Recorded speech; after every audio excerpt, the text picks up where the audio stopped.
is wonderful. This is exciting to be able to bring not only Smpte membership that's present down here to this group and to a location like this, but also I know there's some SBE members here and probably some other members from other groups, including great frontline people which are here. And thank you to Frontline for making this available. Thank you very, very much.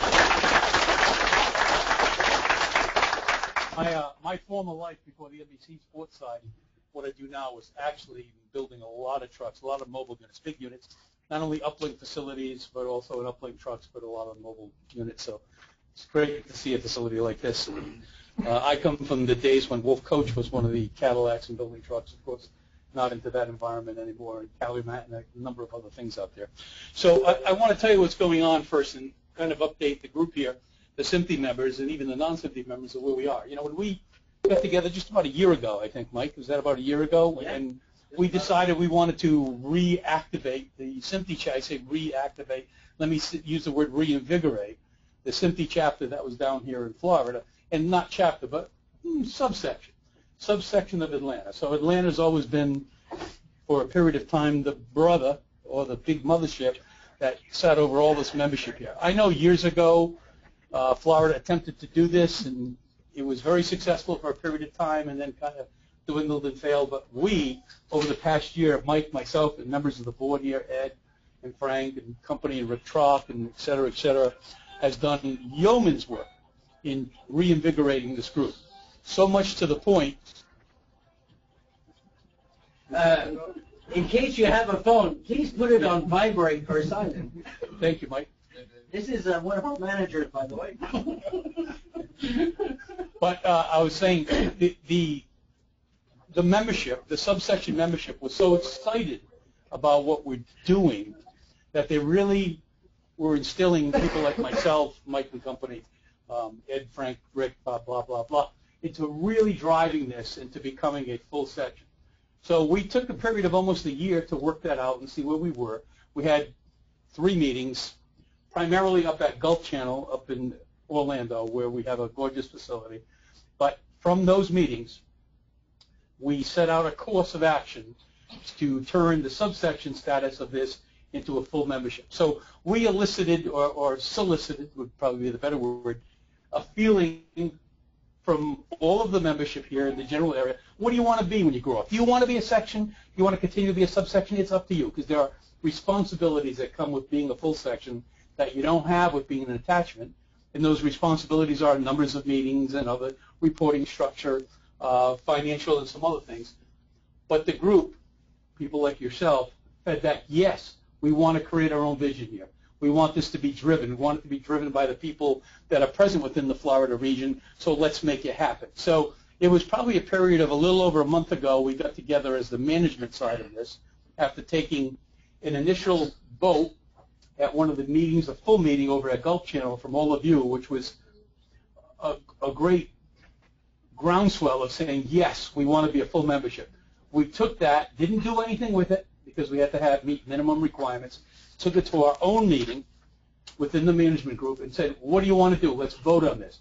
We had a unanimous vote from that group saying, yes, we want to be a full section. From that, we put out an electronic ballot that went out to all the members that were associated with Florida on whether or not you agreed as in yay or disagreed as in nay to being a full section.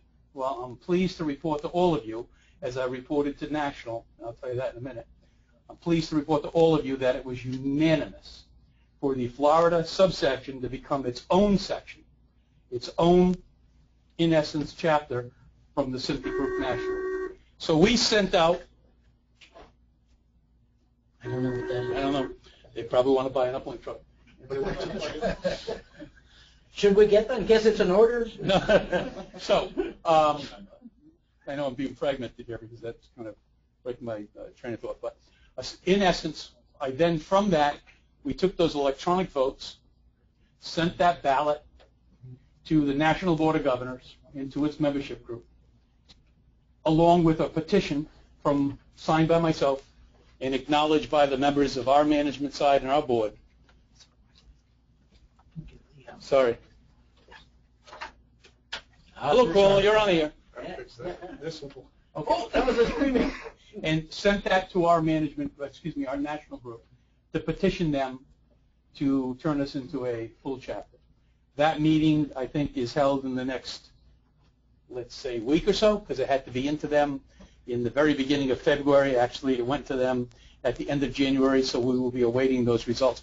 Everyone from the national side, and by the way, a special thanks to Jack Linda over in the Atlanta side, because he's been so helpful, so instrumental, so supportive in what we've wanted to do here, and this has been great. But, just looking at the number of people here, we have over 60 people again. We're at 76 people. 76 people. I mean, that's enormous. When National now hears about that, 76 people from this meeting, plus the 50 plus and 60 that we've been having in Orlando, this is extremely encouraging. So I don't want to bore you with all the minutiae of this, but I want to thank you, and I want you to all give yourselves a round of applause for this. So I've also heard back from Roberta Gorman, who's part of the national group, that we've actually added almost, I think it was 8 or between 8 and 11 new members just in the period of January, because the groundswell of, Smpte is back and coming back has now encouraged people to want to come back in and re-energize themselves and renew their memberships or reactivate their memberships or become from never being a member into a new member. So that's exciting. And one of the things we're going to do, which I have further down in this agenda here, but I'll just bring it up now. One of the things we want to do is we want to create a membership drive. We want to create a membership drive with all of your help to try to generate new members, new excitement, because Smpte is back. It's back in vivid and living color. It's exciting. It's going to drive the side of the technology here. It's going to encourage and support all different disciplines out there, from the educational side to what we do in the industry and broadcast, to the IT side that supports all of us in the broadcast. And we're going to make it work. We're going to make it driven. We're going to make this one of the most memorable events from let's say, a Smpte relationship that you've probably experienced. And we encourage the SBE members and obviously everyone else to be part of this. So for those individuals that don't know who your management group is right now, or who your officers are from the subsection until we become the section, obviously myself, which is the chairman of this group, which I'm very honored and feel very privileged to represent all of you here and to drive this excitement here. We have Mike Poria, and Mike is our secretary-treasurer, who's done outstanding yeoman's work for the past year and helping to assist and put together in many capacities far in excess of what I could even expect from someone in that. We have Ed Cathera. We have Rick Schrock. Ed, for those of you that don't know, or turn around. Not everybody knows you. We have Rick Schrock, and I want to mention a quick thing about Rick. Rick has been a driving force in all of this. Rick could not be with us tonight. His wife passed away about 48 hours ago. Oh. Yes, and she's been sick for a while, so it wasn't very much of a surprise to her, but she did pass away. She had uterine cancer, and so we're very sad for him. Wish I could have attended the ceremonies today or services. From what Mike tells me, it was more like a ceremony. It was exciting, it was funny, and as well as being a little sad and reverent. But we certainly will remember her. She was the driving force to help Rick start up his business, Schrock Media Industries, and to drive all of that. So a great person. So Rick has been the driving force here with all of us. Wonderful. We have Richard Pearson, which I don't think Richard is here tonight. No, he was going to stream, but I don't see him streaming right now. So he's somewhere. He's somewhere in the university. We have Frank Torbert. Frank is over here, for those of you that don't know Frank. And recently we've added 2 members to this group in the management side to help with the technology and the membership drive, and that's Brian Sluzar. And Brian is our Director of Broadcast IT at NBC Sports. He came to us from Disney. We're really happy to have him. Great guy. And knows a lot about the IT infrastructure business as it relates to broadcast. And as importantly, Don Browning, and some of you probably remember Don from trying to sell you everything possible from the Sony side. Don was an engineer with Sony from the sales side of engineering and system. I guess what would be the appropriate title? Sales support engineer. Sales support engineer. So basically, he made an awful lot of money with that meant for years. Is that correct? Didn't you tell me once you put your pool in because of what you sold Golf Channel? I'm sorry. But so Don's been great, and Don's going to help drive the technology side of bringing vendors and speakers and everyone else to the table as well. So now that basically closes what I wanted to say as opening remarks. I will say for the two vendors that are here, thank you. We have both JVC here this evening, as well as we have Grass Valley Miranda Corporation. Not really sure who owns who because Belden buys everybody every other week, and you know it's all 1 week it's a purple emblem, and then the next week's going to be green and blue. Who knows? But thank you very much to both of you for coming down here. And we have two governors from Smpte tonight. We do, yes, we do. Dan Burnett. No, we have Dan. Somewhere. Dan is over there. And we have Sarah Cutterly. I apologize. Well, you just Sarah is the governor of the Western region. Wonderful. And Dan is the governor of the Southeast region? Southern region. There you go. So we have two governors with us tonight. And we thank you for both being here for the right reasons. By the way, don't leave your day job if you're the camera operator. You know, with the right equipment. You were not selling cameras. No. Yes, I was. Okay. So I don't want to take up any more time because it's a packed night. I want to ask both vendors to adhere to the 20-minute rule, which is I know is difficult. But 30 minutes. But if I said 20, you have to understand, Mike. If I say 20, they go 30. If I say 30, they go 40. Yeah. It's because they both asked me. Yeah, you get 30 minutes. Truly get 30 minutes. I appreciate you saying that.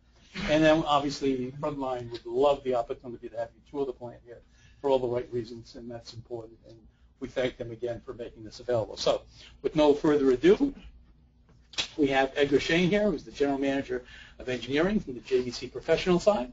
He's going to talk to us a lot about their new camera technology, their streaming technology within their video, and a lot of other If technology fails? that they have. So I'll go towards the back so you don't have to move your camera. Thank you so much. Thank you.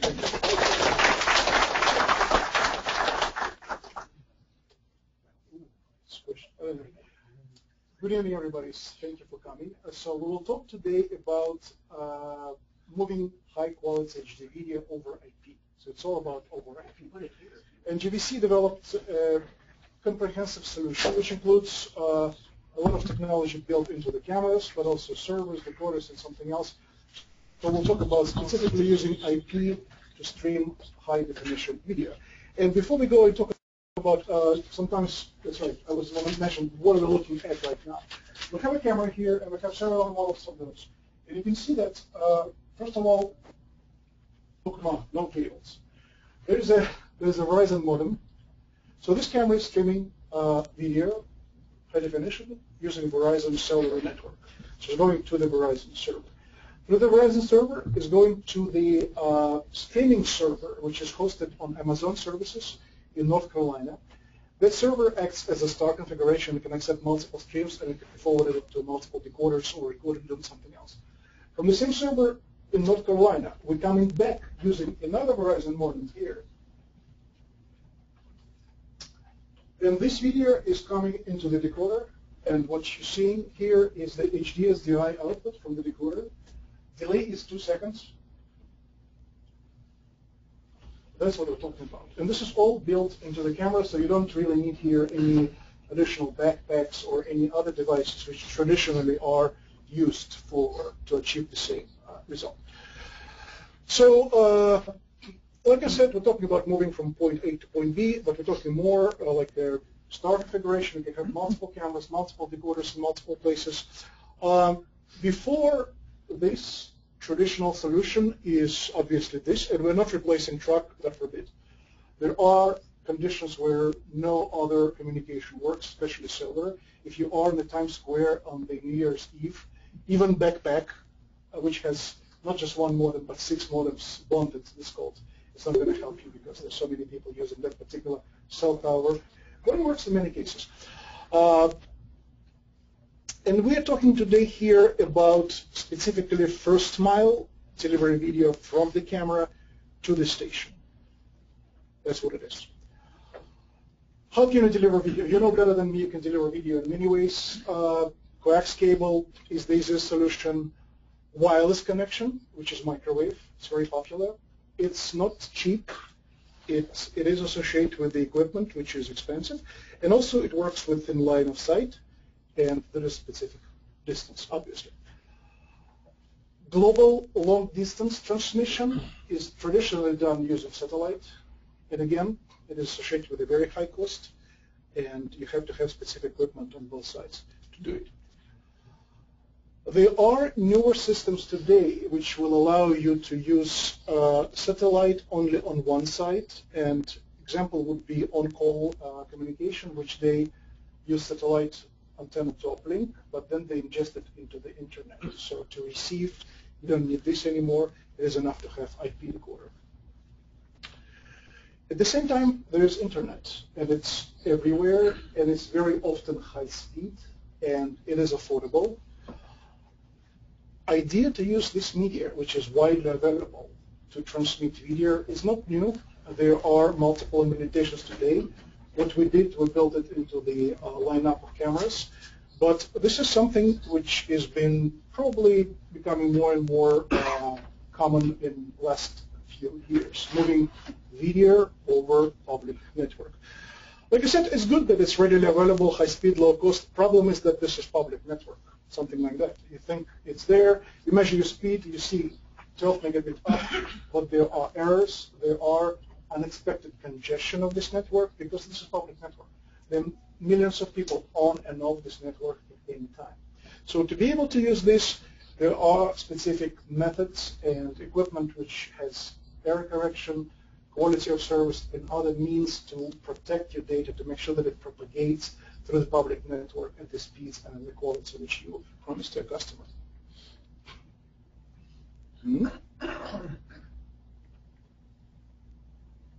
Sorry. Uh-huh. So that means I shouldn't touch anything. Right, yes. So when you are moving data over public networks, and there's always packet loss because there are multiple switches on the way and there's congestion. So when packet loss occurs, and especially unprotected protocols like UDP and RTMP, they're very vulnerable to packet loss. At 1% of packet loss, UDP looks like this, and this is exactly what producers would never want to see on that live broadcast or live stand-up. So in order to solve this problem, we use forward error correction. We use repeat request. That's where a server requests camera to send data again if packets were lost. And also adaptive bit rates, where bit rates can be varied depending on the conditions of the network, and also quality of service, which again cannot be supported over any network. It really can be only supported over private networks, not public networks. Live TV contribution feeds over the internet, it's already in place. Very often it is used to bring low cost, I should say it's a low cost programming, it's low cost to bring some programming into the one country and another, especially for ethnic channels. This is a very common solution. They use IP encoders, they have HDSDI inputs, and then it is ingested in the internet, and then you have decoders. So many channels today, especially ethnic channels, some of them are not HD even, are brought using World Wide Web. Cost is way lower than anything else. Another application for video over IP which is being used today is to receive back confirmation that something is transmitted over satellite, and then the confidence signals are sent back using IP, video over IP, because again, it allows you to save costs because satellite is not cheap at all. Live video streaming applications are used in many industries today, but looking at them, we always think about pyramids, and obviously the most prominent use is a broadcast, because this is where live video is very important. But when you start looking at the corporate, government, education, entertainment, religious, at the very bottom you can see consumer applications, which are typically free or low cost, but you can live broadcast using your iPhone or Android devices. And again, this is here. Depending on the quality and the cost at different levels, different level of service are expected, and different quality is guaranteed over the network. And like I said, you can stream using phone. There are low-cost devices which can be attached to the camera, which can stream to live stream. Those devices are typically associated with specific web services. That's where a video will appear on a web page. It's not something which can come out from the decoder with HDSD output. And there's no guarantee here of the frame rate or bit rate or delays more than 30 seconds because specifically Ustream, they do re-encoding. They would detect the device for the playback, and depending on the device, they would re-encode video. So this is really used a lot by consumers, but may not be appropriate for the broadcast application, where you need to guarantee delay, obviously frame rate, resolution, and everything else. That's what's very important. So what is needed to broadcast video over IP? Well, first of all, you need to have an encoder, obviously, because video is always encoded, and today technology of choice is H.264. Well, it'll gradually perhaps transition to H.265 and more efficient ways to encode. You need to have a streaming engine. This is where specific streaming protocols are introduced. It's UDP, it's RTP, it's specific protocols with a forward-layer correction. And then you need to have some kind of connection to the web, obviously. On the receiving side, when you move video over IP, you don't need much, really. You just need connection to the fast network, and you just need a decoder. And decoder is a box which has IP inputs, like this decoder here, and then HDSDI and HDMI and composite outputs. That's what it is. So you connect this to the network, and when you push video to this specific device, output is HDSDI or HDMI or composite, depending on what you need. Like I said, today you see a lot of solutions from companies who make so-called backpacks. These devices were actually designed a few years ago when 4G LTE wasn't even available. It was based on 3G, and that's the reason of bonding multiple modems. So when you bond multiple modems to get 2 megabit, you need to have at least 6 modems using 3G technology. LiveView, TVU, Dejero, you see probably a lot of equipment from these companies in the field being used by broadcasters. There are advantages and there are drawbacks in the bonded solutions. Obviously, it appears to be good to have multiple modems, but typically when you're trying to bond over multiple networks, because the idea is that one modem would be from Verizon, another AT&T, third modem is T-Mobile or something else, to gain latency, because obviously server is trying to debond, meaning to combine it all together. And also cost of operation is very high because you have to subscribe to multiple plans here. With the introduction of LTE, we see dramatic speeds increase over the cellular networks. And you can see the theoretical limit is very high here. But what we measure today, specifically using Verizon network, because they went ahead and they have probably the best coverage today in this country. This is upload speeds 14 megabit, 11 megabit, 5 megabit. These are very high speeds of upload. Recently, Verizon introduced new innovation. What they do now, they allow bonding inside single device. They're using 2 frequencies to send data simultaneously. Traditional LTE is 700 megahertz. So-called XLTE is using 2 frequencies, 700 and 1700 megahertz, inside one device to transmit data simultaneously. When we measured speeds today here, early afternoon, we observed 60 megabit download with the iPhone. So this is really very, very fast speeds. Availability is also very good. Looking at the coverage from Sprint, from AT&T, and if you look at Verizon, they truly invested lots of money in this network. Coverage is very, very. So it looks like it makes all sense in the world to utilize this network to transfer high-quality video over IP. And the cost, if you look at the cost of this, it's also comparing to any other ways to transfer video, it's relatively low cost. If you look at the business packages from Verizon, 50 gigabyte is going to cost you $335. And that would be equivalent of 1.5 hour a day streaming at 2 megabit. So it's a very, very low cost if you think about any other way to do it. And we don't really have anything with Verizon. The reason I speak about Verizon very often because of their coverage and the speeds they provide. Problems with for GLTE, like any other connection over public network, is obviously dropout, because even if you measure speed and it says, your device says you have 7 megabit up and down or something else, it doesn't mean that it's sustained. It's not. And it varies a lot over time. And if you can see here, when it varies, within specific range, let's say you're streaming at 2 megabit, as long as it's here, it's not a problem. But if it drops down, then obviously we have dropout, and dropout on the streaming media on the decoder will look like that, which is really not what we want to see. So to overcome this problem, we have specific technology built into the encoders, which are built into the camera. GVC partnered with a company called Zixi, and Zixi specializes in moving video over IP. This is what they do. They assure that packets are all counted when they send out, and they're trying to recover every single packet. So this is quite an interesting method. This is the algorithm which is inside every camera, and what it does, they call it dynamic assessment of link capacity. Instead of measuring speed once at the beginning of the broadcast and saying, okay, it looks like we can upload with a 10 megabit, let's do 8 megabit spanning. Instead of doing that just once, they continuously monitor condition of that connection. How many packets are lost, how many packets, what is the jitter, what is the delay, what are the conditions of the network. And depending on this, engine built inside the camera adds variable amount of forward error correction and advanced repeat request. Forward error correction is good, but it increases your bandwidth. So if you struggle with bandwidth, adding more forward error correction will not do much because you will struggle even more.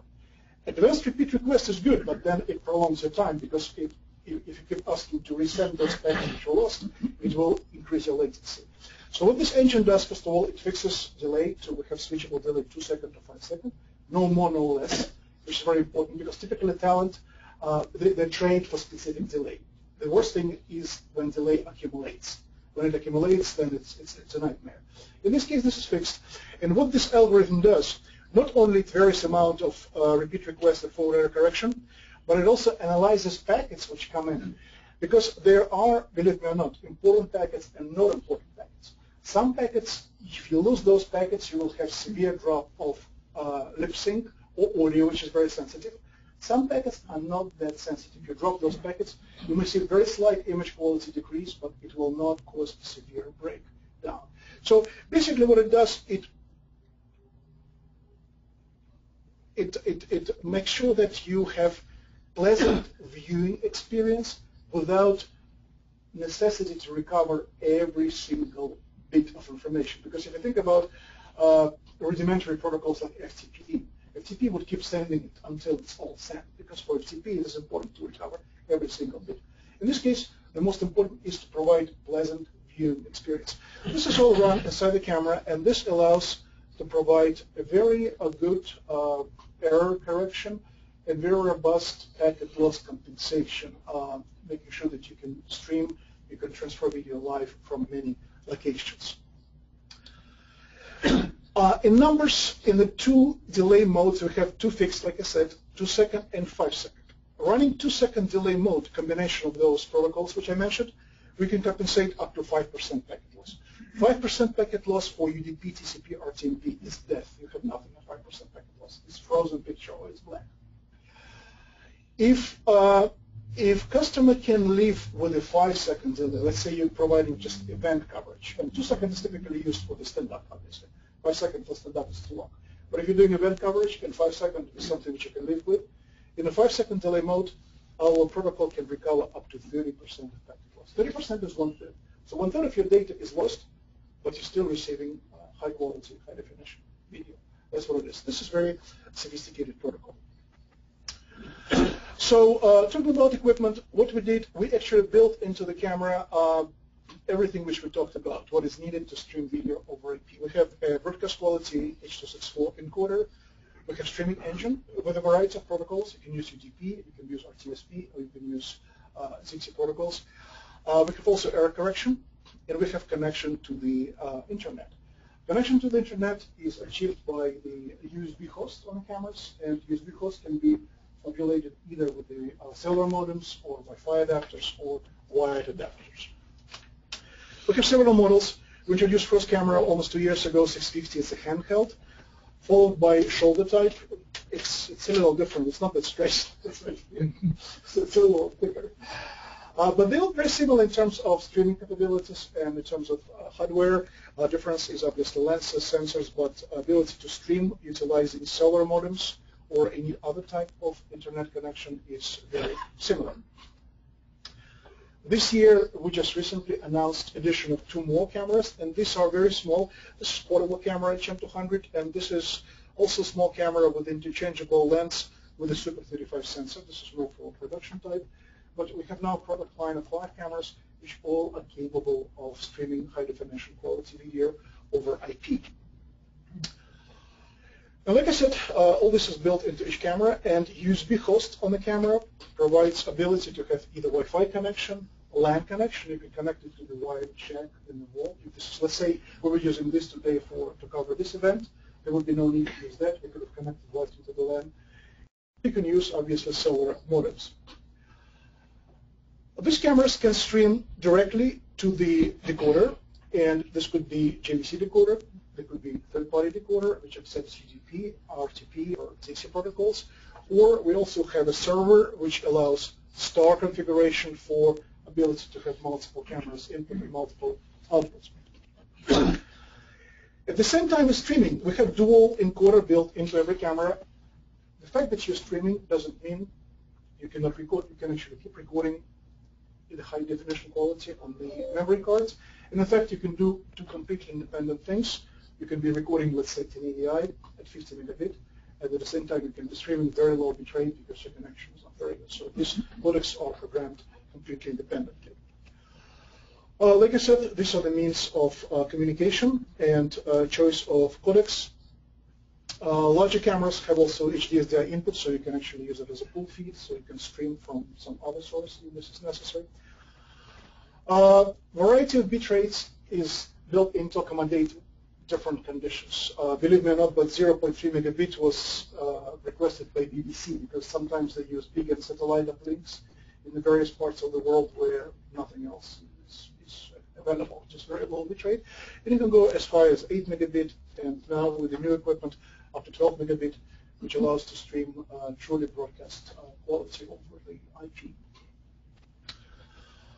Another interesting feature is that since camera is connected to the World Wide Web, we can actually log in back to the camera from any device, and then camera can be remotely controlled. And actually, George now is connecting. So this is third device, which is connected via T-Mobile now to this camera, and we can adjust. We can pan camera, we can adjust zoom, and many other things here from this tablet.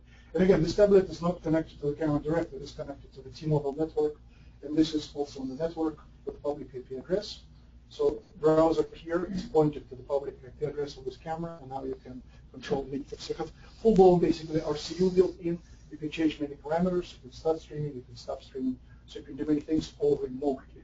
So it's a little bit wild idea, but that's what it is. It works. So basically, since it's IP and it's public IP, then somebody from Tokyo can control this camera right now. That's what it is.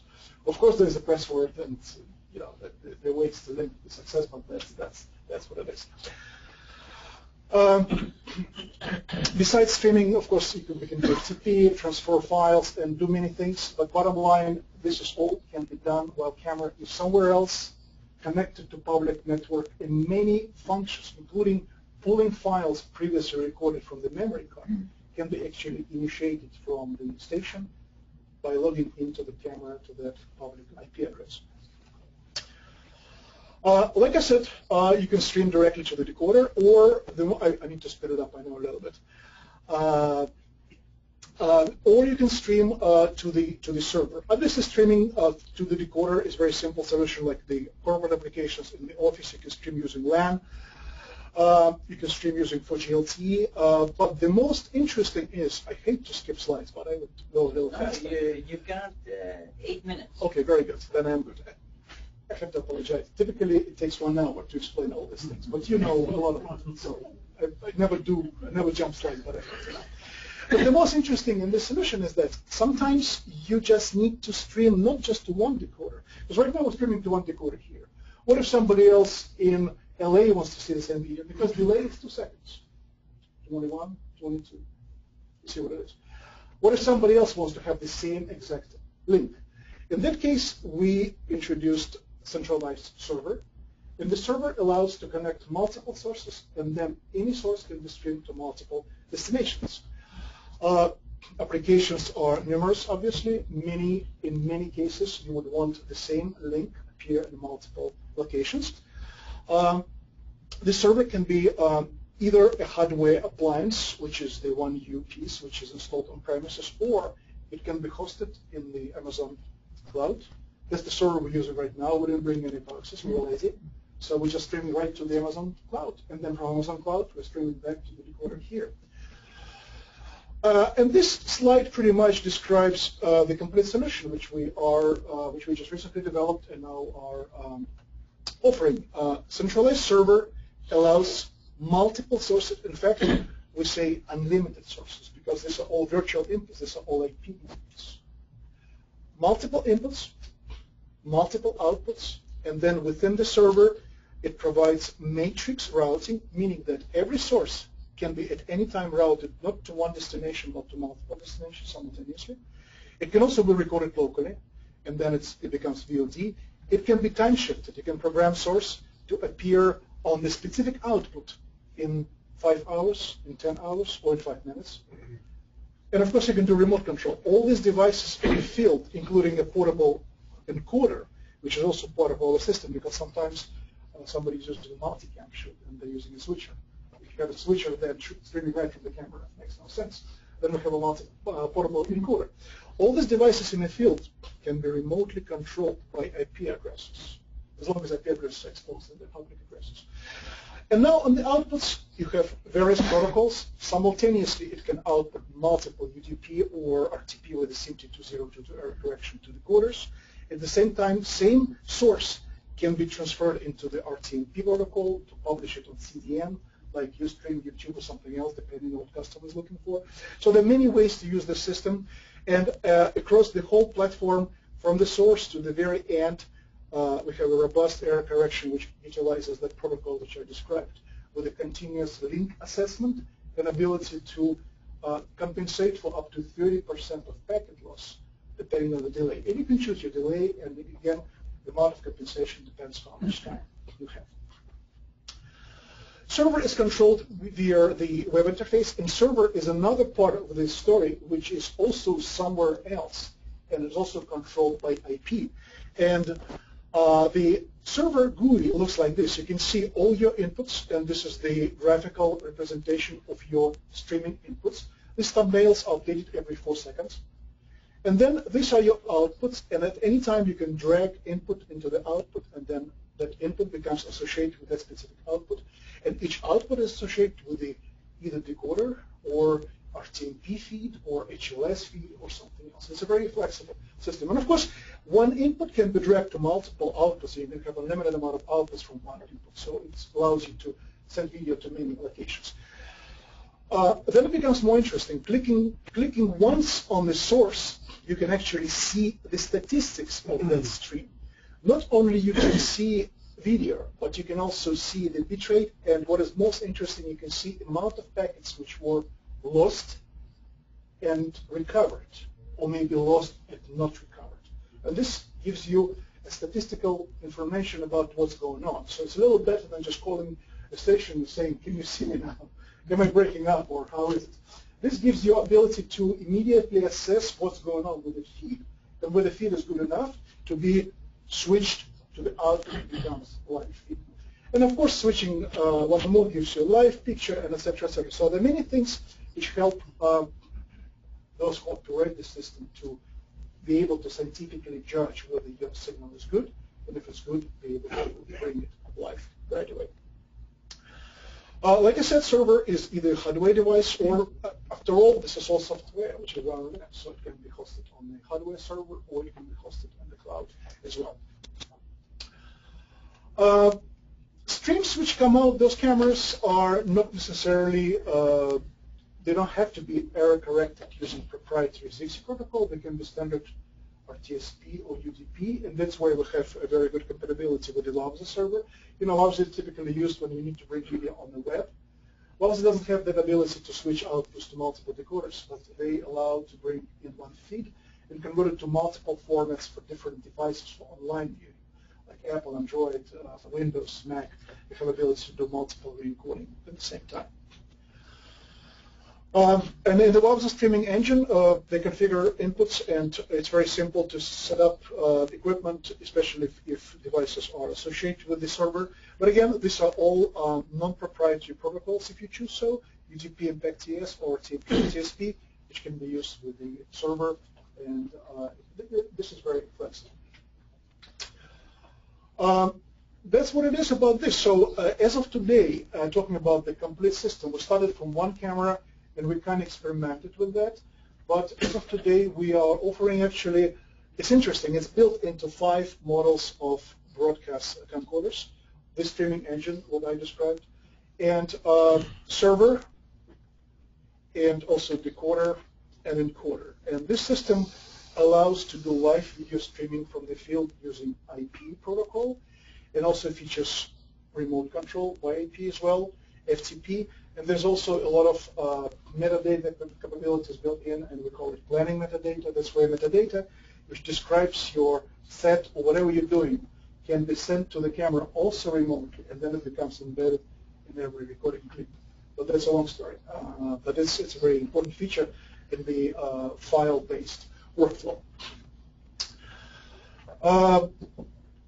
That's pretty much what it is. So we have already deployed this system in many locations, and this map, it's not where we deploy the system. This shows our customers. All red dots are broadcasters around the country, but we already have deployed more than 50 servers in the broadcast stations, and every server typically is associated with multiple cameras used as the sources and multiple decoders used in the multiple locations, very often in this main location and satellite location. That's what it is. So if you have any interest after the session, we have the system running here. It's live. You can approach me after we finish this presentation, and I can show you how it works in real life. That was Edgar Shane, who's the General Manager of JVC Engineering, and we'll have some time at the end of all this, some questions. Is that correct, Mike? Exactly. We have someone online who has a question, and what I've done, Wonderful. Bear with me, is I've opened their mic, so let's see if we can hear them. Mike, this is Jack. Did you open my mic? Yes, I did. Okay. Everybody can hear it. I expected to type it. Great presentation. Thank you. One of the concerns is that many of the things we cover are breaking news. And in breaking news, you get to these locations, and the next thing you know, the cell towers become overloaded. Calls can be dropped, or the data rate that you experienced and enjoyed when you had just regular traffic drops very low. Also, I've heard that first responders can have their phones registered so they can actually bump you off. I'm not sure if that's true or not. I've heard that. What has been the experience with this happening in breaking news and how the system works? Thank you. It's a very good question. It's not a Swiss Army knife. It's not a substitute for the truck. Not at all. If these are really breaking news, then neither this nor backpack with the 3 modems may not work at that location. So you still need your microwave. What we find from our customers that they use this every day for everyday operation. It's like Edgar Shane reporting live from Tampa, and we have Smpte meeting here today. So it's not a mission-critical application. Right. If you have a truly mission-critical, nothing replaces a satellite truck or a microwave truck, I should say, at this point. This is the additional tool, and it's built in every camera, and it comes basically at no cost for the camera. That's what it is. If I could add, also at NBC Sports, we've used the live view system here for about 4 years. We use it at quite a few of our major golf events. It's done yeoman's work. We've looked at the JVC device here. We've looked also at the Sony device and a few other wireless devices that are out there. And as Jack mentions, yes, there's no doubt about it. If there was a 911 event of the significance of a 9/11 even though they're kind of related. Yes, you would be bumped off. There's no doubt about it, and you should be. Your services should be bumped for that reason, for first responders having to get that bandwidth. But for the most part, I know in the live view and probably the same thing in the JVC, we have not experienced any problems. We want to move into a different technology. So actually this is very advantageous for us to look at, and we are looking at it in earnest. So, but again, as I said, we've used it probably, Brian, what do you say, 10, 12 different events over the past couple of years? We've had it integrated into our control rooms. There's a latency issue, of course, but we won't bore you with that. That's a whole other issue. So any other questions from anybody on the streaming side? And of course, after the tour or during the tour, if you want to play around with the equipment, Edgar and George will be next to the equipment, and they'll be happy to answer your questions as well. It's up and running. It's live with a server access camera decoder, so we can do a little tour of some of the things. Thank you. Thank you again. Thank you so much. Next up, we have Don Morgan. Don is the Solution System Architect from Grass Valley Group. Would that be correct? Well, it's now Grass Valley, I'm sorry. Belgian brand. Correct. By the way, we just acquired Frontline tonight. Wonderful. I just let you know. You'll be out having tomorrow. purple logos on your trucks. Okay. We own them all now. Thank you. Thank you very much. So they're going to go to stylized No, but the blue is changing over to purple. We no longer call it Frontline, it's just an F. Oh, Well, it's great. It's great being here on the other West Coast tonight. So yeah, basically, I'm here to give you a little background quickly, so you can see the perspective of where I'm coming from with this presentation. I started with the original group, many years ago, and then I had a little interim where I was based in Seattle doing system integration, but we weren't doing conventional system integration. We were part of that little outfits like Microsoft, Real Networks, Activate.net, and so forth, doing network architecture design for people like Lucasfilm, that sort of thing. So we were really on the cutting edge of the collision between traditional broadcast and IT architecture. So a lot of the commentary I'm going to put on my former SI hat. So the idea here is, like I say here, design considerations. So this isn't really a product roadmap discussion or anything like that. I'll point out some technologies that are out there, but that's the idea. Now the other thing I know, if you're like me, a long drawn out PowerPoint presentation is really boring as hell. So basically what I decided is I feminized my entire PowerPoint presentation and I condensed it into one slide. So in conclusion, here's your ultimate IT solution as we previously discussed. Okay, so as you can see, it features universal connectivity, and what we discussed here tonight was the pure freaking magic 1000. Okay, the features are proprietary double triple interocitor algorithms. Okay, it has a dynamic flux flyback depacketizer. Okay, and it consumes a mere 1.1 gigawatts. And before you ask, it does support Moon Needle Protocol. Okay, so there's your solution. All right. Now, with that, I can move on with the rest of the slides to give you the background behind this. And actually, there's a little truth in some of the stuff I just brought up there, because that's what you're hearing out there on the street. A lot of waving of arms and so forth, and this is the path and this is the way. So I'm going to give you some insights of looking at some of the moving parts and the architectural considerations that you should be looking at right now as you're planning that next step into the IT world. Okay? So basically, coming from the Grass Valley culture, you can see here we have all the basic moving parts that touch content in a typical live production system. Okay, you got whoa, I went crazy here.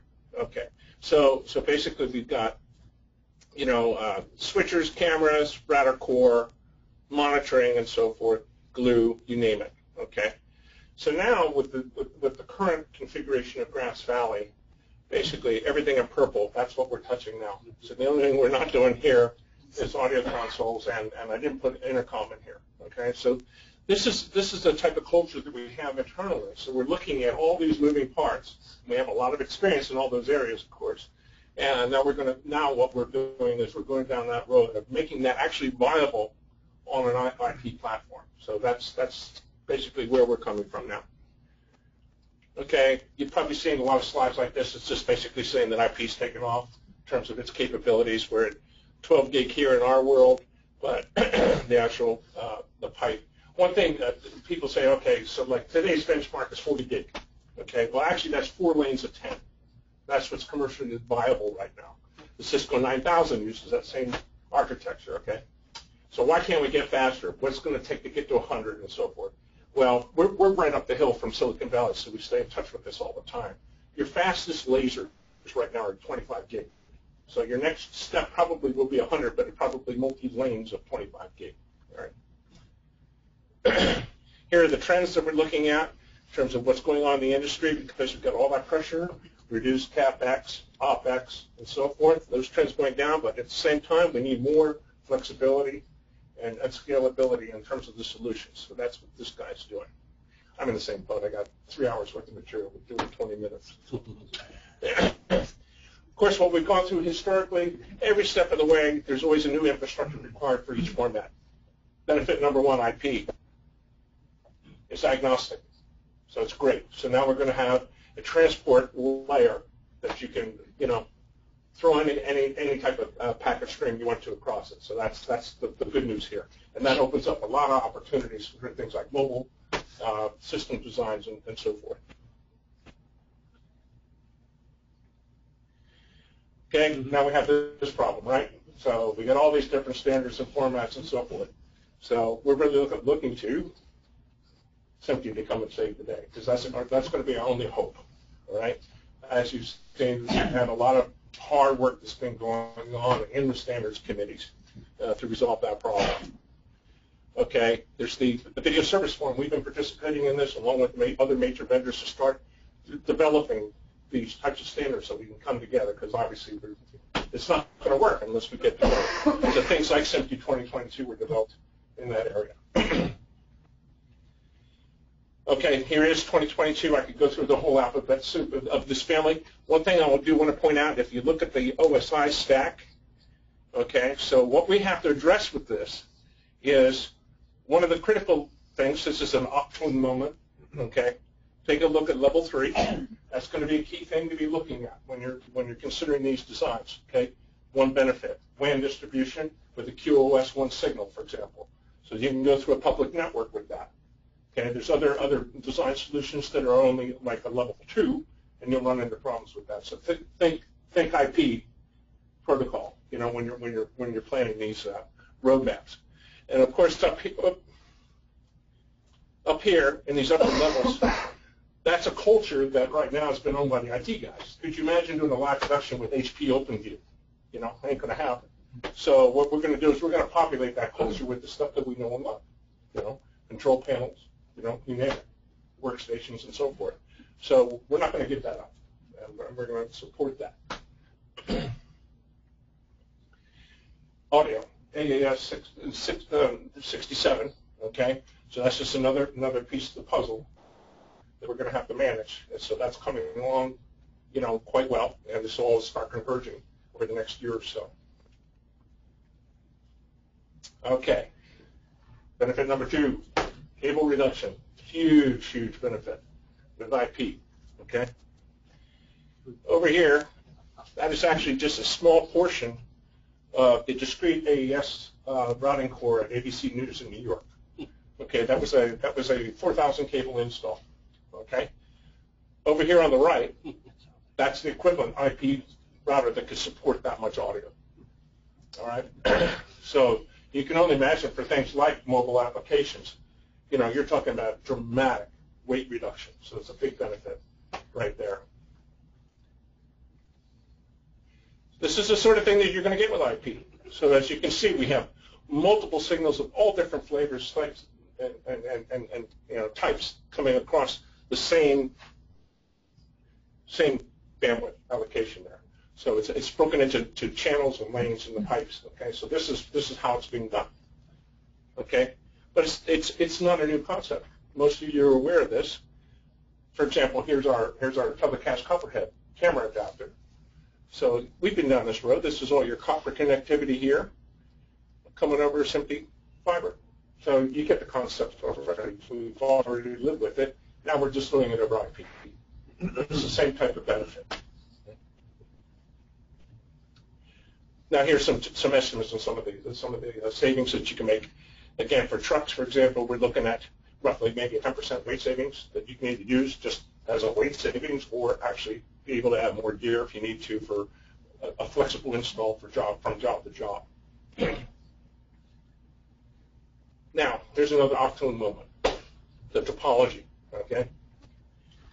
On the left, okay, I work for a company that has more, crossbar, fabric routers on the planet than any other vendor, okay? We know a little bit about that. And it's pretty interesting because it's a little known fact that inside every one of those crosspoint chips in there, when you add them all up, you actually have millions of crosspoints sitting in there.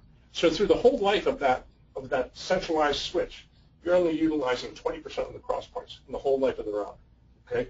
But that's what crossbar requires. Of course, we have the benefits crossbar, the bandwidth, determinism, and so forth that comes with that. IP is going to take on a different topology, all right? But it'll be a lot more efficient. Of course, we already talked about the fewer cables. Also, I'll show you a data center topology, and this is what we're looking at as the future architecture that we'll be looking at. So a lot more short cable runs, okay, in terms of how you interconnect your switch fabric compared to conventional home run back to a central switch idea. Okay, and definitely more graceful scaling. Okay, and I'll talk about that in a minute. As well as, this is a huge one, you get business and workflow agility. In my former life, I had to consolidate 7 radio stations in a common facility. And of course, those audio guys have gotten away with murder for years because they never had the bandwidth to worry about, right? So they got to do all the cool IP stuff, all right? And boy, what an eye-opener it was because I didn't know anything about radio gear. But all of a sudden I'm looking around and, everything's, distributed IP networks, as well as the studios themselves and the consoles. Where in the old days, everything was point-to-point audio wiring with twisted pair coming into the console. So that studio had to be a talk show studio, or that one had to be a music format studio. Now with the IP architecture in these radio facilities, they can swing from show to show. Well, that opens the door for something like a truck. Okay, so now, even the really big rigs, the Monday Night Football system, for example, there's multiple seats of camera shading, replay, and so forth out there, and there's an ongoing demand from the truck operators saying, boy, I need more flexibility from job to job. I need that to be a shading position on this show, but I need it for replay on the next job. Okay, IP is going to really open up the door on that. Okay, so you're going to get a lot more flexibility there. And also, as we go into this and look a little more at the topology, you're probably going to see a whole new opportunity for truck companies to take advantage of, and the fact that it isn't always going to be the 53-footers out there. So now you can come down to a slightly smaller trailer, okay? But because of the universal flexibility you get with IP, okay, you can still do very high-end production work, but just bolt together in a more modular manner, and have a medium form factor that you can also market to the lower tier market jobs that you want to chase with your business. Okay, so then what have we been living with all these years with crossbar? You get to a point, your router fills up. What's the answer? Get a bigger router. Okay, so now what I'm going to do, even the largest broadcast centers, I remember the Genesis project years ago at 30 Rock, the biggest switch in there was 64 squared. It was all tie lines, and that's how they were doing it. But eventually it blocks. Okay, so that's the headache. So what's your answer? Oh, I'll just get another bigger router. Okay, so now I build out a big core. These guys now are getting up there, 1,000 squared on up, So that's where we are in the crossbar world. And again, everything has to home run, and you're only getting that 20% crosspoint efficiency even in that model. So what are we going to do? Here's your future, and this is what we're looking at, is we really believe that the broadcast facility of the future is going to be very similar to what you see today in data centers. Okay, so what they do is they have what's called a leaf spine architecture.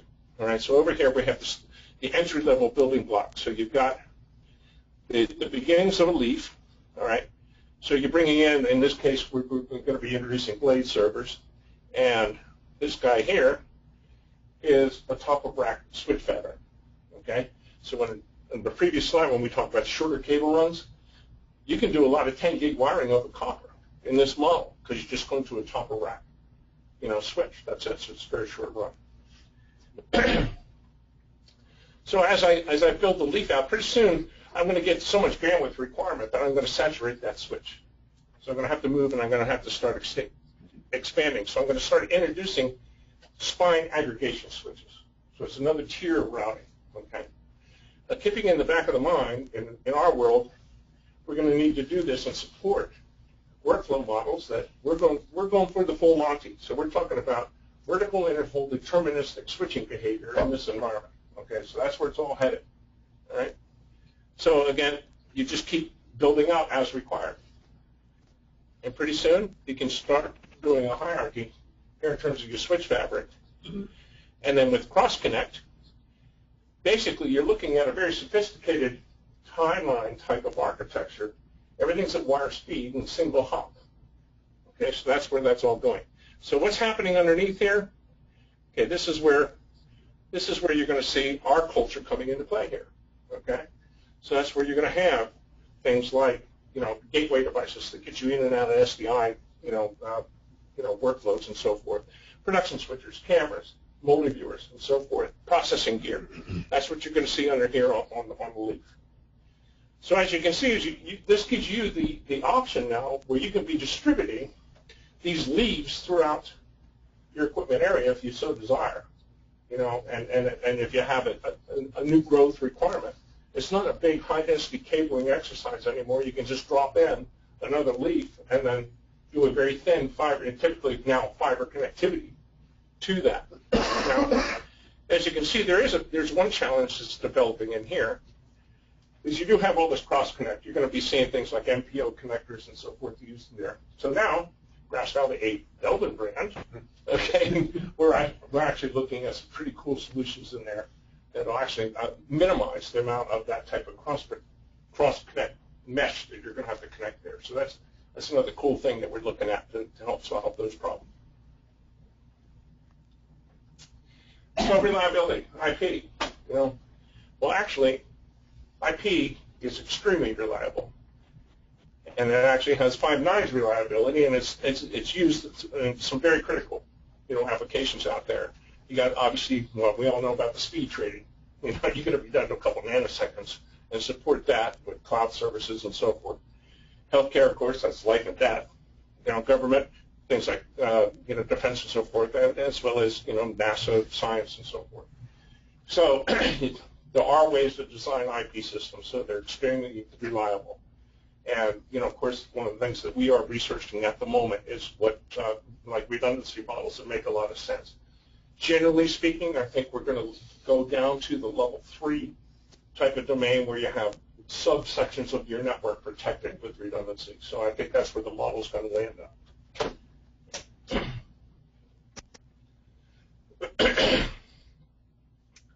Okay, now, so also now I'm going to take a look at a hybrid switching model because we have different types of workflow requirements and different types of switch behaviors that are needed for this type of facility build-out. So I'm going to introduce 2 terms here. And I was trying to get my head around this, and I went to our CTO, and he helped me out with this. And I like this approach. So I have what's called a switch, and that's what we know and love in our crossbar world, vertical interval deterministic switching behavior. Okay? So in that case, in the IP world, for example, we do have today, we are shipping this, which is a gateway device that bolts right into a traditional crossbar broadcast router, for example. That's a good first step, actually, to consider if you're planning doing a facility. Okay, the other term is what we call a route. So a route, when you think about it, it's almost like a patch. Okay, it's just got to get there. Now it's got to have good QoS associated with it, but determinism, is not where determinism and vertical switching behavior are not critical. That's where we get into a route. Now, what you can utilize there is a common or referred to as commercial off-the-shelf IP routers or COTS routers. Okay, so typical players in that arena are Cisco, Arista, and HP. And I'm going to show you here how those guys can integrate in this hybrid environment. All right. Okay, as I was saying, you have different requirements on live. It's the most demanding, obviously, requirement there. So when you get into the other applications, in terms of incoming feeds or playout, there's certain areas where things like latency and that vertical switching are not required. So depending on your application, you're going to need a different type of switch support. So again, now we're comparing the crossbar router behavior to the COTS IP switch. And as you can see, COTS IP switches are best effort switchers, okay, switches. So they don't have the buffers in there, for example. So if you want to do a deterministic switch, there's no way to manage that. So they're not built for that. Those routers were built for email, okay? That's the world. Years ago, when I was doing all those streaming things and so forth, LSI Logic, believe it or not, may still be the largest storage vendor in the world, but they OEM to everybody. I'm down at the Wichita, and they were saying, so what do you need? Because they see the big dollar signs. Brought in video, man, big fat, a bunch of terabytes of storage. We're going to make $1 million. And I said, well, first of all, when your sales guy comes in and tells me that the most important feature that they can offer is 60,000 sustainable IOPS on that switch, I said, I fall asleep immediately. It's irrelevant to video. Now, if you give me a dozen isochronous pipes that are big and fat coming out of there, that's what we need. And so the R&D guy said, so you're trying to tell us that our SAN server has to be completely redesigned to service the broadcast industry? And I said, yes. In that meeting, the VP of marketing said, we're shutting this down. So they pulled out of the media market. Now, that same year, I met with a little startup across Lake Washington in Seattle, where these guys came out of Real Networks, and they said, oh, we're going to increase the block size and go to a really cool clustered storage model and use some InfiniBand to get the bandwidth in our storage and so forth. It's still out there called Isilon. That was pre-IPO at the time. So there are people that figure it out, okay? So traditional IT vendors a lot of times think that they've got the solution. They can get pretty arrogant. But, when it gets down to where the rubber meets the road, sometimes they don't cut it. So you've got to be careful about where you're going to apply these different applications. Okay, so again, with the COTS switches for live, you've got some limitations in here. Let's just repeat that, so be careful. Okay, here's an off-the-shelf solution to get started, okay, that we offer today ourselves, and there's other vendors out there offering different solutions. It's a basic 10 gig IP gateway capability, so we can stuff that directly into your standard crossbar, broadcast router. So that's a good way to start taking, IP streams and so forth and moving them in and out of the SDI world. Okay, so let's look at a little bit closer at low latency deterministic switching. So when you're thinking about this, and you're planning this new infrastructure, a lot of times it's really tempting to say, oh man, I can't live without deterministic switching everywhere. Come on, this is live production, okay? That's a block diagram of a production switcher. So if you look at this, okay, I have a zero timing plane here. That's what's really critical. So if you can get your IP stream to deliver in that zero time reference or absolute real time, okay, the switcher itself takes care of the vertical switching behavior. So you can actually feed a production switcher with a COTS router, which is a lot less expensive than a deterministic IP router. Okay, so don't always assume that you need the exact same behavior that you're used to today when you're applying it to an IP design. Okay, so this is what we're talking about. We're talking about that's an individual packet payload. Okay, obviously isochronous, so it's uniform, equal time intervals on these packet streams. So this is where we're going to start digging in here to make the magic happen in terms of getting that vertical switching behavior to work. So yeah, you have your packet guard areas on either end, for example, but still that can get a little tight. So we're looking at other ways to skin the cat, to make that more viable. So here's another emerging technology that we're taking a look at. And what you can do, there's some biocompression codecs out there. And the cool thing about them, they're going to bring us two things right away. One of them, it solves a 4K problem, okay?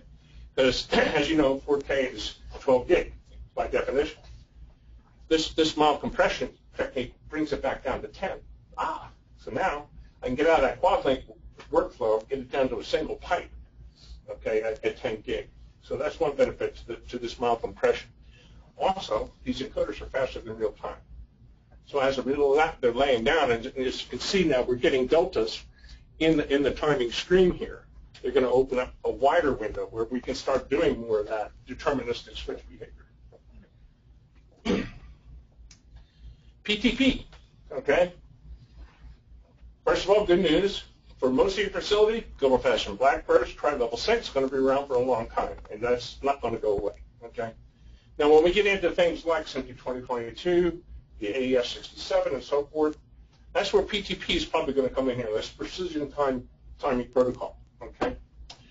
So it's very interesting with this. This is a new dimension for me, at least in terms of looking at system design, because this is an epoch-based time reference system, okay?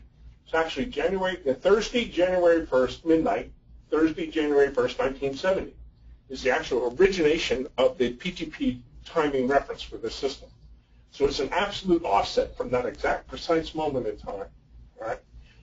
So as a result, you have the IEEE 1588 protocol stack that's referencing to that epoch timing reference. So this is going to come into play because I'll show you here in a minute. When you're dealing with a very complex database model, like you're going to see with these IP topologies, getting all these packets to arrive exactly when you need them is going to be important. That being said, PTP is not the panacea for a cost switch. Oh, okay, all right. So basically, it's not the answer in terms of, oh, I just land that on a Cisco and I'm going to get vertical interval switching. Again, because it's a best effort switch. So the only thing that PTP will do is make you precisely inaccurate with your switch. That's it. Okay. Again, looking at the usage, we see in terms of the overall system planning, sort of an 80-20 rules, what I've been seeing when I've been working with certain clients doing preliminary planning for all IP facilities. You're only getting 20% deterministic requirement and about 80% non-deterministic, which was a little surprising, but that's the way it's falling out. The most recent one I did was more conservative, it's like 2-to-1, but still, you can have the majority of it isn't deterministic. Okay, here's our conventional architecture. I'll whiz through that because I'm out of time. Okay, today, here's that hybrid world that we're used to dealing with here. Okay, so we've got our SDI core, but we've got a control layer here with an IP fabric. So most of you guys already are working with hot switches already, just different application. Okay, so here, our IP solution, the production line production, that's the model. Okay, so basically it's not all being condensed into a single fabric with the redundancy capability behind it. And there is the final solution that we're all going to target, and that is actually viable. So within that IP fabric, again, you're going to have the hybrid world between deterministic and non-deterministic. Now for control, again, a hybrid control system. So it's going to be controlling multiple formats. So you're going to have your SDI world, you're going to have your deterministic switch fabric, as well as your COTS switch. Okay? So here's an example of all the stuff that's going to be in there, because of course IP now, you get all these metadata layer control and monitoring applications and so forth that need to be supported as well. So the IP model will bring this in, okay? And so you need a hybrid control layer on top of this. So again, don't think you're going to take a conventional router control system and drive a plant like this. Here's an example from our Pegasus system, for example, that shows you here, each one of these nodes is a functional node. It could be a camera, it could be an IP gateway or whatever. Buried behind this are all your tables and database models. There's no relational SQL in this model, for example. That's a binary database. It's the object DB database, exact same one that Google uses. And you're going to need that speed because you're going to be doing all this complex resource management and path finding. So it's going to be a new configuration interface you're going to deal with. So you should be looking at that no matter where you go with your solution. There's a new model there to organize and configure. Little comment about SDN, which is Software Defined Network. We're going to be over here. We've already demonstrated this at IBC. Cost savings, okay? Proprietary centralized switch. Somebody says, okay, we're going to do it all for you. You're going to pay big bucks for it, and it's very rigid. Over here, we're using a RESTful server, open daylight platform. where you can bring in any API interface you want to, dropping down to OpenFlow protocol interface for the actual COTS switch. What we're doing there, instead of the in-band control that you typically see in an IP router, we're going out of band. So we can force the tables in the IP switch to make it behave much more like a traditional broadcast switch. All right? And you're looking at anywhere from a 50 to 60% cost saving if you take this side of the model. Okay? Here's your hybrid control, but also just talking about architecture is very similar in terms of control. Traditional broadcast redundant control system, we've all seen that. Okay? So we can do the same thing with an SDN control system, hybrid model underneath it. No magic there. Again, and here, again, we have the broadcast culture sitting here on top of a hybrid infrastructure. Okay, so basically, I'll whistle through some of the basic things you should be looking at. Okay, initially, probably an SDI gateway type of a model might be the way to get your toe in the water. I always recommend, if you can, do a proof of concept stage in the project as you're working on it. Okay, the next idea is then to start introducing your cost and deterministic elements in your system design. Then ultimately, you'd be looking at an SDN overlay and then migrate to a pure IP solution down the road. So you plan in its steps and take very conservative steps. This is all new technology. And again, this is pretty much a reiteration of what I just said. Okay, and here's a little design tip that I just ran into, practically speaking. So what I recommend, either work with a system integrator or just do it in-house. But if you're planning on going into this realm, draw a single line block high-level diagram of the workflow of your entire plant. Your PCRs, core processing, you name it, all the way through, all your sources, destinations, and so forth in the plant. Take a look at that and then step back and say, all right, how much of that needs deterministic switching and how much of it doesn't? And then fill in the blanks there. And that'll give you a good idea of what your cost investment should be versus the deterministic. Okay? So we're right back to the PFM 1000, and we're there. Thank you. Thank you. Thank you. Thank you, Don.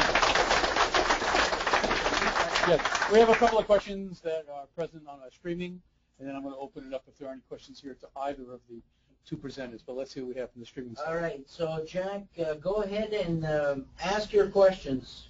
One of the microphone's on you.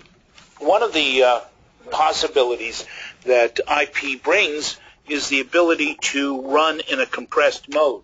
And we've seen manufacturers talk about, at times, taking that 1.5 gigabit, going to a 3-to-1 compression, 500 megabit or so, which can give you lossless or close to lossless compression. The advantage being on that standard 10 gigabit fiber that we see so often, you can hit close to 20 video streams. Have you addressed this? What are the current thoughts? What's the thinking on if this is the future or not? Yes to all of the above. There's nothing to stop you from doing that. That's the beauty of it. It's agnostic. Remote live production applications that I've done with, that's exactly what we've done. And so it's fine. You're thinking down the right road there. No limitation there. All right. So that was online questions. So let me open. Is anybody else, Mike?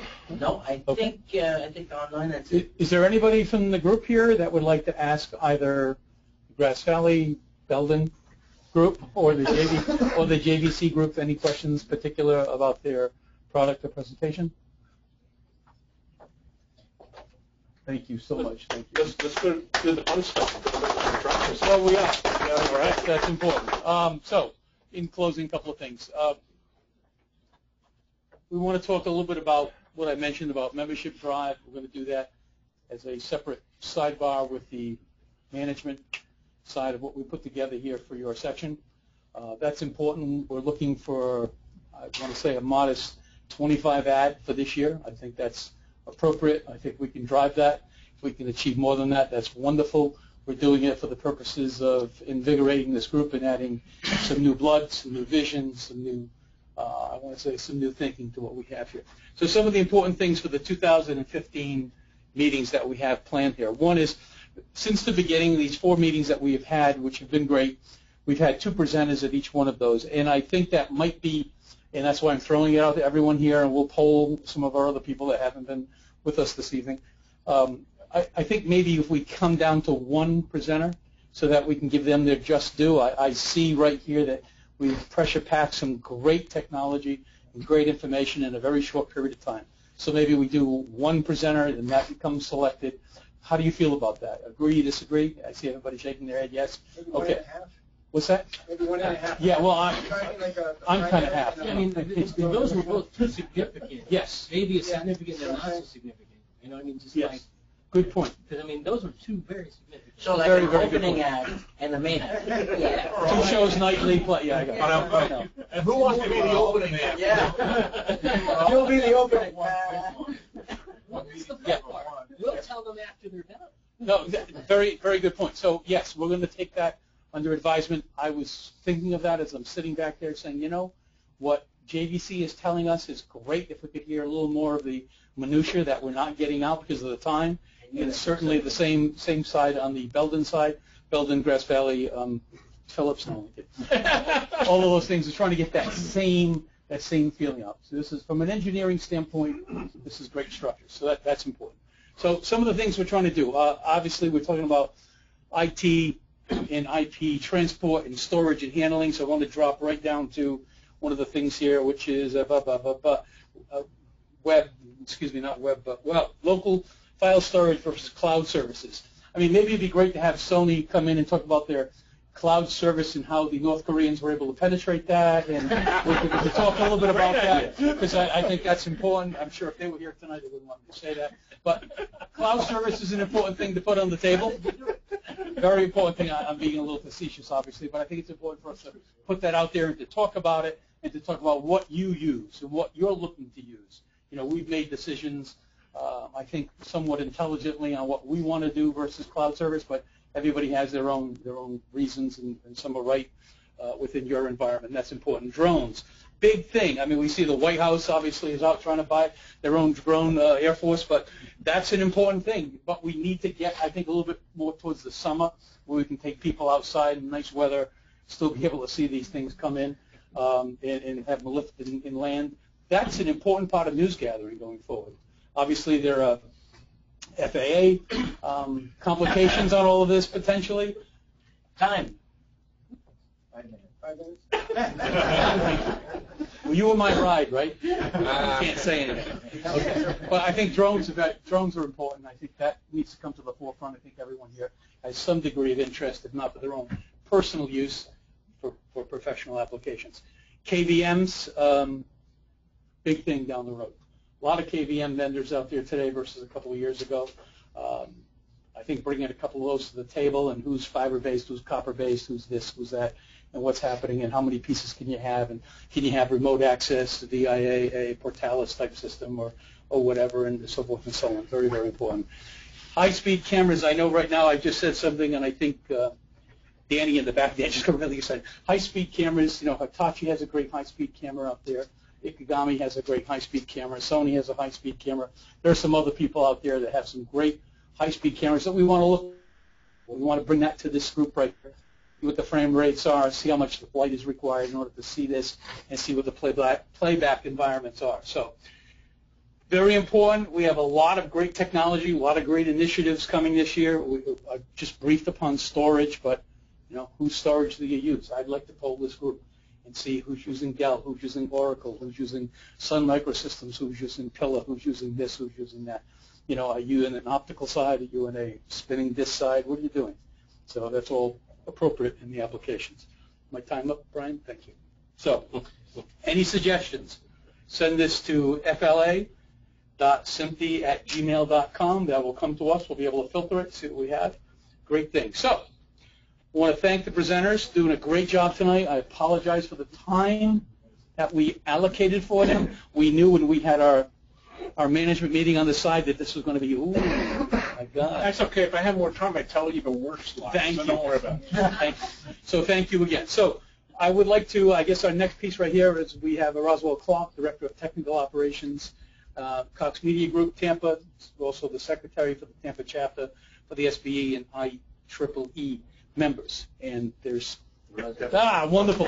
Please, come up Thank you here. very much. Thank you. I will be super brief. I recognize your time is very valuable. You've invested it very wisely tonight. Thank you for Frontline, too. I've known these guys for years. So some of you folks, I think, are here because of the email message we relayed from Mike out to the SBE chapter. John Demshot. Yes. John Demshot's here, too, from and Orlando. you sent your... So at any rate, you know, in communicating with Mike, I'm more than willing to help this group. Not that I know much about Smpte. I've heard about it over the years. I've never really been involved in it at all. But I'm more than willing, as a representative from our SBE chapter, to help promote. You can sign up online. Yes, thank you. Yep. They're affordable. Good. So I've always told that if you want to be a better golfer, golf with people who are better than you. So that's why I feel I'm here tonight. Hopefully I've got a little bit better. But at any rate, I do want to offer that, but also in reciprocating to that, I'm involved in the IEEE BTS. Does anyone really know or familiar with that group at all? There's a couple in the back, right? So I have the honor this year to chair the IEEE BTS Symposium, which will be held in Orlando in October. I got sucked into that group because I'm just a curious technology guy. And then they realized, well, you're from Florida, and we went to our symposium in Florida. Why don't you chair that? And I'm very proud to be involved in broadcast technology in Florida specifically. I work for Cox, and I'm proud of that as well. But I don't know a lot about everything about broadcast. I know enough to be dangerous on TV. I know enough to be dangerous in radio, and IT have done a little bit of everything. As SBE, IEEE, I have my feet in a lot of different waters, and NAB and so on and so forth. So I know enough that all our little environments kind of overlap. What I'd like to ask this group is to help formulate and propose papers and submit ideas for the IEEE BTS Symposium being held in October in Orlando. It's a 3-day event. We'll give you the emails and information to take a look at. It's here. But obviously you can't click on the screen. So, you know, we'll get the information out to you, but I'm just asking you if you could please help. We do have next month in Tampa at the Cox facility, Rich Chernock, if in the Smpte probably have heard that name, I suspect. He's coming to our facility in Tampa and in Miami to do a distinguished lecturer program for the IEEE BTS. And he's going to do a talk on ATSC 3. Did I say that right? I've been in some of those sessions, and it sounds like a very insane development of Sarah was at the thing in San Antonio, and it seems like some pretty advanced and fast-moving technology for TV folks. So he's doing a presentation on that, and I would highly encourage you to come and attend that. Of course, we're trying to stir the waters up for the IEEE. Whole different deal. I recognize that, but I do believe that we're smarter and better if we all kind of collaborate. And I'm mainly an audio guy, so I saw that your presentation had that grayed out. That's the only part with the audio console, but that's okay. I didn't take it personal. You know, maybe we can do something on that. AES 67, we're in this surveillance. What can I say? Yeah, so that's it. That's all I have to say.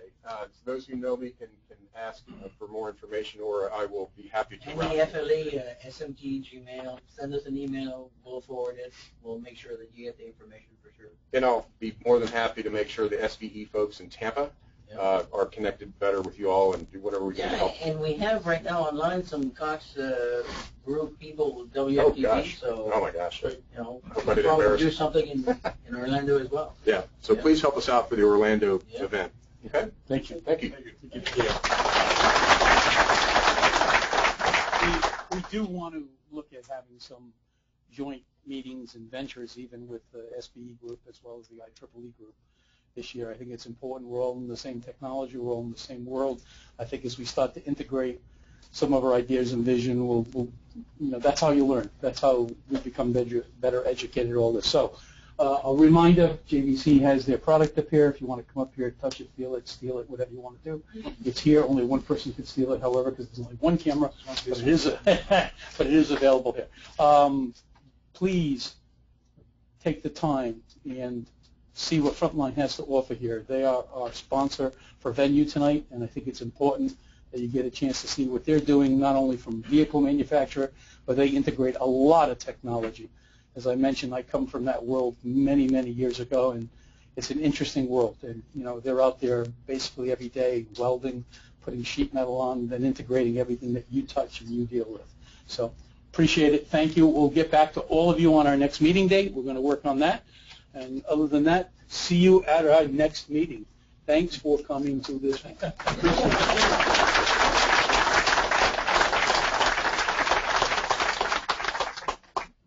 So there are some people with blue frontline shirts, and I think, Jeff, there's about 10 of you. So, If you want to take a tour. yeah, I highly encourage it. There's incredible trucks, chassis, engines, and technology.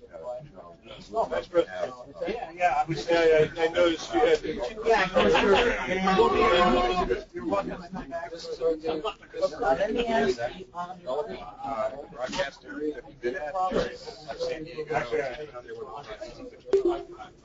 Yeah. I've never been able to visit it, but someday I will. do you guys want to,